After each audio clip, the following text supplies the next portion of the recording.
창세기 5장 21절에서 24절입니다. 오늘 말씀의 제목은 거룩의 능력은 하나님에게서 나옵니다. 거룩의 능력은 하나님에게서 나옵니다. 창세기 5장 21절에서 24절까지 말씀 함께 보겠습니다. 합독하겠습니다. 에녹은 65세에 무드셀라를 낳았고 무드셀라를 낳은 후 300년을 하나님과 동행하며 자녀들을 낳았으며 그는 365세를 살았더라.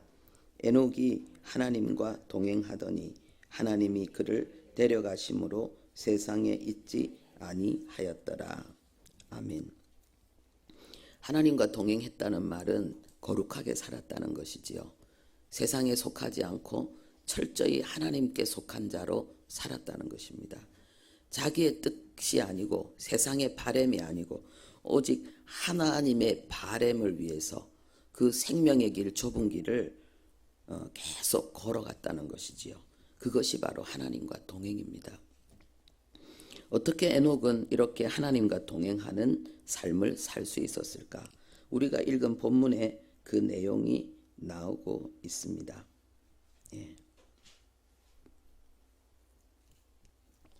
22절에 무드셀라를 낳은 후 300년을 하나님과 동행하며 그랬습니다. 무드셀라를 낳은 이후에 에녹은 하나님과 동행했다는 것입니다. 그러면은 무드셀라를 낳을 때에 무슨 일이 있었을까요? 무드셀라를 낳는 그 과정 속에서 어떤 사건이 있었을까요? 분명히 무언가가 있었다는 것을 우리는 알 수 있습니다. 여기에 에녹이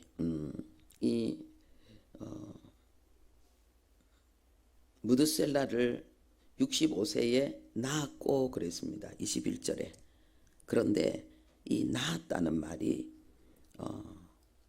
그 동사가요, 히필 동사, 사형능동 이런 거는 잊어버려도 되는데 이것은 자기의 의지로 낳은 것이 아니라 누군가가 시켜서 때로는 하나님의 감동으로 하나님의 역사로 이 무드셀라를 낳았다는 것입니다.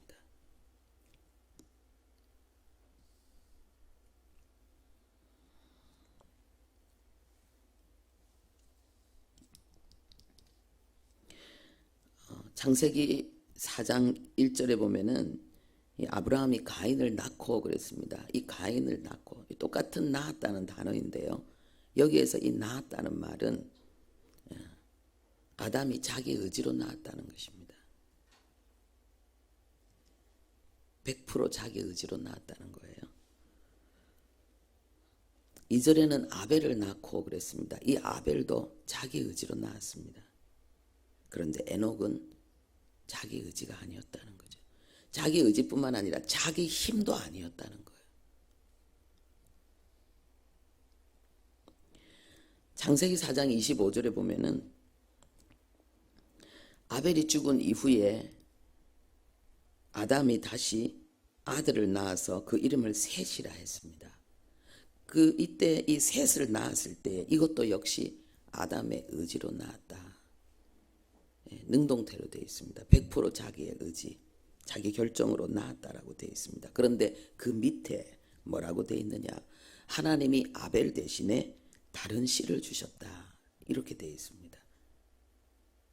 자기 힘으로 낳았는데, 자기 의지로 낳았는데, 그런데 그 배후에 하나님이 역사하셔서 셋이라는 아주 특별한 존재를 하나님이 주셨다는 거예요. 그런데 그 이후에 또 중요한 게 있는데요. 창세기 4장 26절에 보면은 셋도 아들을 낳고 그의 이름을 에노스라 했다 그랬습니다. 그런데 이 셋이 에노스를 낳았잖아요. 근데 셋이 에노스를 낳았는데 이것은 자기 의지로 낳은 것이 아닙니다. 이것은 강조수동으로 되어 있는데 이거는 100% 하나님의 의지로 하나님의 능력으로 낳았다는 거예요. 그러니까 그 셋이 에노스를 낳는 그 이유가 100% 외부에 있었다는 거예요. 자기 내부에는 1%도 없다는 거예요. 그러니까 하나님은 이 성경에 보면 때로는 어떤 존재를 낳는 데 있어서 일반적으로 그냥 낳는 과정 속에서 하나님은 일하기도 하지만은 하나님은 그 출생에 아주 더 특별하고 더 강권적인 개입을 하는 경우가 있다는 것을 우리에게 알려주고 있는 거죠. 셋이 에노스를 낳았는데 이 에노스를 통해서 어떤 일이 일어났습니까? 인류 최초의 영적 부흥이 일어났습니다. 그래서 사람들이 그때에 비로소 여호와의 이름을 불렀더라 그랬습니다. 처음으로 사람들이 공동체가 하나님을 예배하는, 하나님을 찾는, 하나님을 시인하고 하나님의 이름을 선포하는 첫 번째 부흥이 일어났다는 거예요. 에노스를 통해서 그 부흥이 일어났습니다. 그런데 그 밑자락은 누가 깔았을까요? 아담이죠. 왜요? 아담이 그 아벨의 죽음을 통해서 가인이 살인자가 되고 자기의 첫 번째 아들 가인이 살인자가 되고 두 번째 아들 가장 영적으로 마음이 통했던 하나 되었던 그래서 신앙을 전수하는 핵심 인물이었던 그 아벨이 가인에 의해서 죽임을 당하는 이 사건 인류 최초의 죽음 그거는 살인으로 이루어졌습니다. 그리고 그것은 형제의 살인이었습니다. 아담이 이걸 보고 처음으로 죽음을 보고 이 선악과를 먹으면 정령 죽으리라 그 말씀을 확인한 거죠. 처음은 영적인 죽음 그러니까 에덴 동산에서는 영적인 죽음뿐이었어요. 그런데 이제 에덴에서 쫓겨난 이후 처음으로 육체의 죽음을 보게 된 거죠. 우리가 이 땅에서 죽어가는 이유도 죽음도 죄 때문입니다. 하나님은 우리에게 영존 영화의 삶을 주셨죠.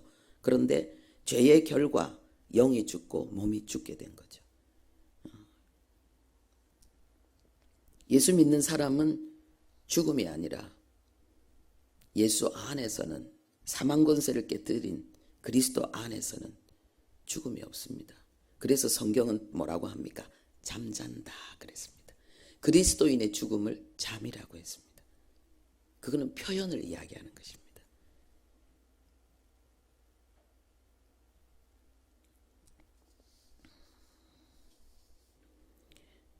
똑같은 죽음처럼 보이지만은 죽음과 잠은 똑같아요. 그런데 그리스도인에게는 죽음이 없기 때문에 잠잔다 이런 식으로 표현을 하고 있는 것입니다. 죽었다는 표현이 없다는 것이 아니라 죽었다는 것을 잠잔다라고 표현한 것이 있기 때문에 우리는 그것을 이렇게 이해할 수 있는 것입니다. 인류 최초의 부흥인 이 에노스를 낳을 때는 하나님이 아주 강권적으로 낳았다는 거예요. 그래서 제가 모세는 어떻게 낳았지 찾아보니까 모세는 부모님의 의지로 낳았습니다. 그런데 그 일반적인 그 출생 속에도 하나님의 개입이 있는 거죠. 왜냐하면 우리의 부모를 하나님이 선택한다고 성경은 되어 있습니다.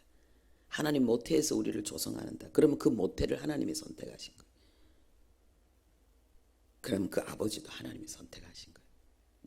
그런데 그 중에서도 더 특별히 하나님이 어떤 그 하나님의 특별한 어떤 개입, 하나님의 특별한 어떤 그 출생의 그 과정 속에서 하나님의 행하는 역사로 인해서 하나님이 그것에 대해서 더 특별히 내가 했다라고 말씀하는 그런 구절들이 있다는 거죠. 예수님은 어떻게 태어났을까요? 마리아에게서 그리스도라 칭하는 예수가 나시니라 그랬습니다. 어떻게 표현되었을까요? 나시니라. 수동입니다. 그러니까 100% 외부의 힘에 의해서 나왔다는 거예요. 맞잖아요. 그죠? 성령의 능력으로 태만 빌렸잖아요. 그래서 사실 깊이 생각하면 뭐예요? 요셉은 아담의 예수님의 육의 부모가 아니죠. 그냥 기른 양부죠. 그렇잖아요.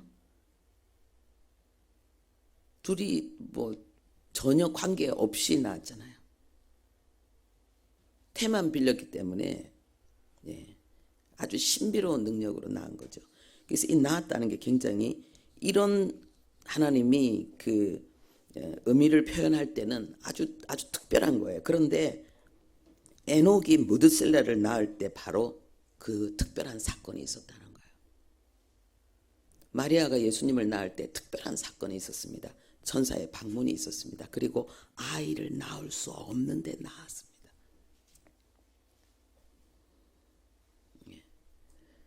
초자연적인 하나님의 역사로 낳았습니다. 그러니까는 에녹이 무드셀라를 낳았을 때 무슨 일이 있었다는 거예요. 아주 특별한 일이 있었다는 거예요. 하나님의 특별한 사역, 하나님의 역사, 하나님의 은혜로 무드셀라를 낳았다는 거예요. 그리고 무드셀라의 이름이 중요합니다. 이 무드셀라의 이름은 사람 플러스 투창, 이 두 가지가 합쳐져서 만들어진 이름입니다. 그러니까 무드셀라란 뜻은 창을 든 사람입니다. 창을 든 사람이 누구냐? 그 마을을 지키는 사람이에요. 다른 사람들은 잡니다. 근데 창을 든 사람이 그 마을을 지키고 있으면 그 마을은 안전합니다. 보호되고 있다는 거예요. 그런데 이 창을 든 사람이 죽으면 어떻게 됩니까? 이 마을은 무너진다는 거예요. 그래서 무드셀라가 죽으면 이 땅은 물에 의해서 다 멸망을 당하게 될 거라는 거예요. 하나님의 심판을 하나님께서 에녹에게 알려주신 거죠. 우리는 뭐 장명소에 가서 이름을 짓기도 하고 뭐 할아버지가 이름을 주기도 하고 막 그렇잖아요. 일반적으로 고대 유대인들은 엄마가 이름을 짓고 아빠가 그 이름을 선포합니다. 할례를 받을 때에. 그러니까는 이 에녹뿐만 아니라 에녹의 부인까지도 하나님과 동행하는데 분명히 일조했다는 것을 우리가 볼 수 있습니다. 예상할 수 있습니다. 이 여인들의 힘이 대단하잖아요. 남자들 똑똑한 척해도 결혼 잘해야 되고, 그리고 이 여자들이 긍지를 가져야 돼요. 현숙한 여인은 집을 세운다 그랬어요. 여기에서 이 현숙하다는 말은 용감하다는 뜻이죠. 용감하다는 게 전쟁을 잘하는 군사를 이야기하는 거예요. 그게 현숙한 여인이에요. 영적 전쟁을 잘하는 하나님의 사람. 그리고 이 여자는 또 교회를 표현하기도 하죠. 자, 이 무드셀라의 뜻을 통해서 이 하나님은 에녹에게 이 세상이 물로 홍수로 심판받을 것을 알렸다고 우리는 알 수 있습니다. 무드셀라의 이름이 그걸 이야기합니다. 그러니까 에녹이 하나님과 동행하는 것은 아주 특별한 하나님이 주신 특별한 사건이 있었다는 거예요. 그리고 메시지가 있었다는 거죠. 사건과 메시지가 있었다는 거죠. 그래서 하나님과 동행했다는 거예요. 여러분, 우리가 하나님과 동행하는 삶, 이 거룩한 삶을 우리 의지로 살아낼 수가 없습니다. 오직 하나님의 능력, 하나님의 역사, 하나님의 말씀이 우리 안에 깨달아지고 이해되어지고 그 말씀이 우리를 점령하고 지배할 때에, 성령이 우리를 완전히 지배하고 통치할 때에만 가능한 삶입니다. 히브리서 9장 27절에 사람에게 한 번 죽는 것이요 그 후에는 심판이 있으리라. 모든 인생에게 심판이 있습니다. 이 심판은 하나님 앞에 서는 걸 이야기하는, 그리고 우리 인생에 대해서 판결을 받는 거예요. 선을 행한 자에게는 하나님 앞에 상이 있을 것이고 악을 행한 자에게는 벌이 있을 것이다. 근데 우리 인간이 어떤 선으로 하나님 앞에 상을 받습니까? 예수 그리스도 안에서 하나님의 의, 예수 그리스도의 선과 그 의를 힘입어서 우리는 하나님 앞에 하나님의 판결에서 살아남을 수 있는 거예요. 예수님께서 우리에게 이 은혜를 주기 위해서 예수님께서 걸어가신 십자가의 길, 그 길을 성경은 정확하게 이야기하고 있습니다. 베드로전서 2장 23절에 욕을 당하시되 맞대어 욕하지 아니하시고 고난을 당하시되 위협하지 아니하시고 오직 공의로 심판하시는 이에게 부탁하시며 친히 나무에 달렸다 그랬습니다. 주님의 모든 행동, 온유함, 적을 상대하지 않고 어떤 해와 욕을 당했어도 거기에 대해서 대항하지 않는 이유는 뭐냐? 하나님의 공의의 심판이 있었기 때문에. 하나님의 심판에 그 모든 걸 맡기는 거예요. 그리고 주님은 그냥 하나님 앞에서 자신이 걸어가야 될 길, 자신이 수행해야 될 그 임무에만 묵묵히 충실하셨다는 거예요. 이게 거룩이죠. 무드셀라가 하나님의 심판을 알았기 때문에 그 세상에 휘둘리지 않았고 그 세상을 흠모하지 않고 오직 그 전 인류를 전 세상을 심판하는 그 하나님, 그 존귀하신 하나님의 그 존엄 앞에서 걸어갈 수 있었던 거예요. 예수님의 그 거룩함에 대해서도 그 마음의 중심을 우리에게 설명하고 있는데 하나님의 심판을 이야기하고 있습니다. 고린도전서 5장 13절에도 밖에 있는 사람은 하나님이 심판하시려니와 이 악한 사람은 너희 중에서 내쫓으라. 교회의 거룩을 이야기하면서 뭐라고 말하느냐? 밖에 있는 사람은 하나님이 심판한다는 거예요. 예수님이 거기에 반응하지 않았습니다. 우리가 지금 밖에 있어서 우리가 정확한 내용을 다 가지고 우리가 정확하게 메시지를 증거하고 화살을 쏠 수 있다면 좋은데 그냥 막 썩내가면서 뭐 이 새끼 저 새끼 이거는 성경적이지 않습니다.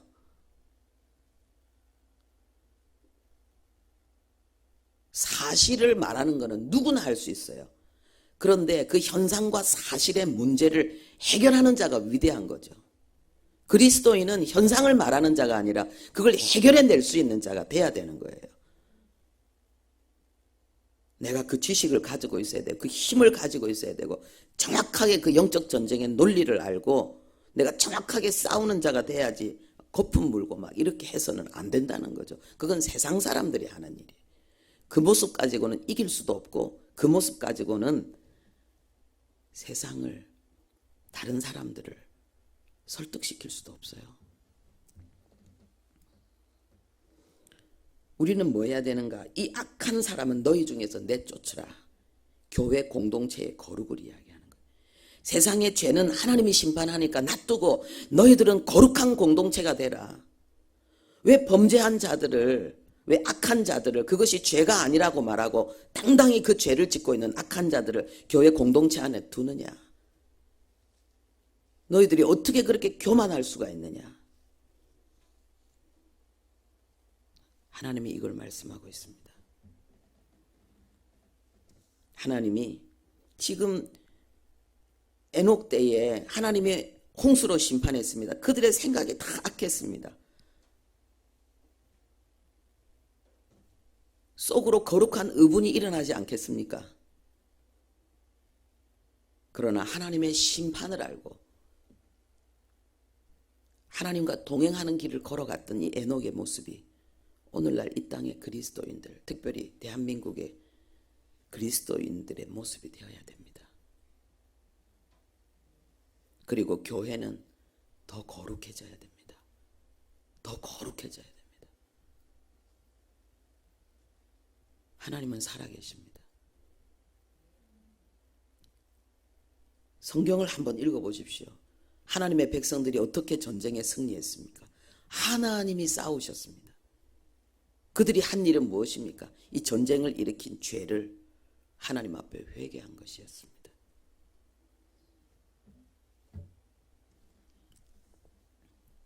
오늘 우리에게도 하나님과 동행하는 이 거룩한 능력을 부어달라고 하나님 기도해야 되겠습니다.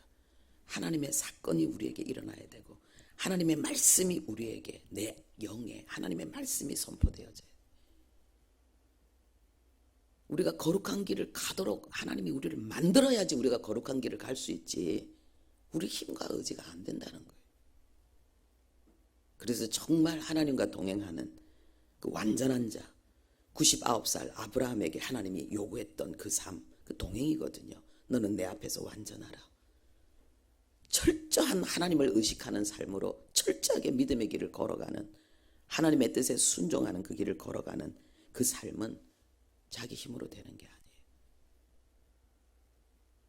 에녹에게도 아브라함에게도 하나님의 메시지가 있었고 하나님의 역사가 있었다는 거예요. 우리가 거룩한 길을 걸어가려고 하면은 하나님 앞에, 하나님 내가 이 길 걸어갈 수 있는 은혜를 달라고 기도해야 되는 거예요. 그 은혜가 우리에게 거룩한 삶의 능력을 우리에게 만드는 것입니다. 기도하겠습니다. 거룩은 하나님에게서 옵니다. 거룩의 능력은 하나님의 역사로 우리 안에 부어집니다. 우리는 이미 거룩의 능력을 가지고 있지만, 완벽하게 하나님과 동행하는 능력이 우리 안에 있지만, 그러나 우리에게는 하나님께서 아버지 그 능력을 우리 안에서 강화시키고 활성화시키는 하나님의 그 은혜의 역사를 우리에게 이루어 주셔야 됩니다. 하나님 아버지, 주님, 하나님의 기름을, 하나님의 성령의 기름 부음을 우리에게 허락하여 주옵소서. 우리가 거룩한 길을 걸어갈 수밖에 없는 하나님 그 사건을, 그 말씀을 우리에게 주시옵소서. 대한민국 하나님의 성자, 하나님과 동행하는 성숙한 그리스도인들을 필요로 하고 있습니다. 이 위기의 때에 우리가 목숨 걸고 하나님, 우리가 이루어야 될 것은 구별된 삶입니다. 마음으로부터 하나님의 말씀을 준행하는 이 삶입니다. 우리의 의지가 아니라 하나님의 역사로 우리는 이 삶을 살 수 있다고 믿고 하나님 앞에 이 삶을 구하며, 그리고 이 삶을 살아내는 은혜를 받는 우리가 되게 주옵소서. 예수님의 이름으로 기도합니다.